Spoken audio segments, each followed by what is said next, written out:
What's going on, everyone? Just going to run you through some work that I did today.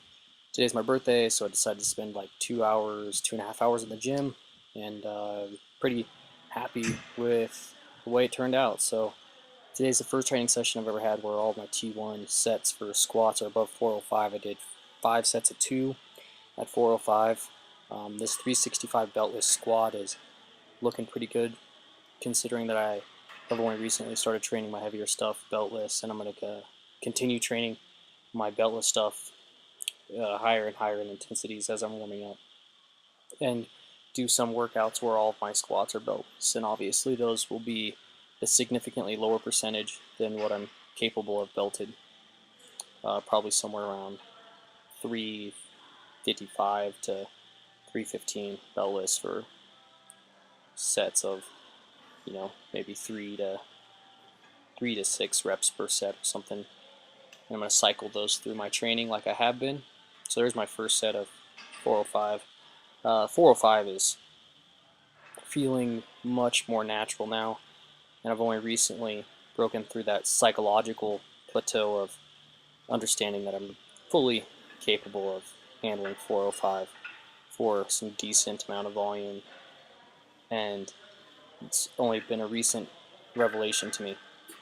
And a lot of people talk to me about how training with the method or the guidelines that I've laid out, it's helped them get through that psychological barrier of handling these weights that are greater than 90% of your training max or whatever. And you know what? That's definitely been true for me. However, I once again fell into that trap for the longest time of being psychologically unprepared for squatting 4 plates for reps.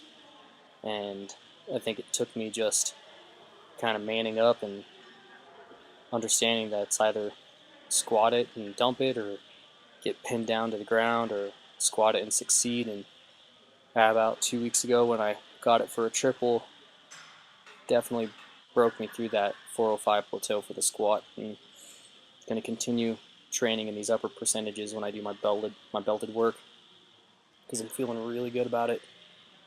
And there's that last set of 405. Not a huge fan of this rack, so my setup wasn't as tight as I would like.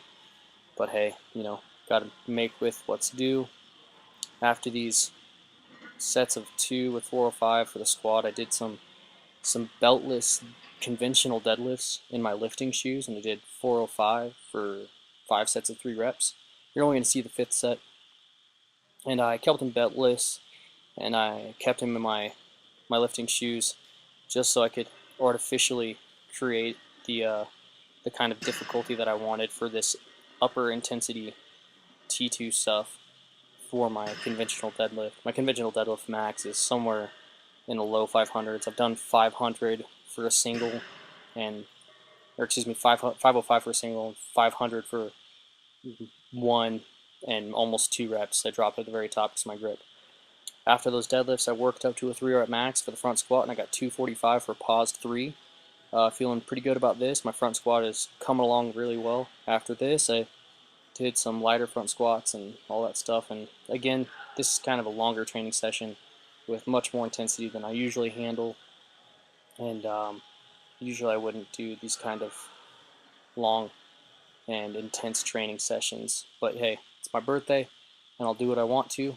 So thanks for watching.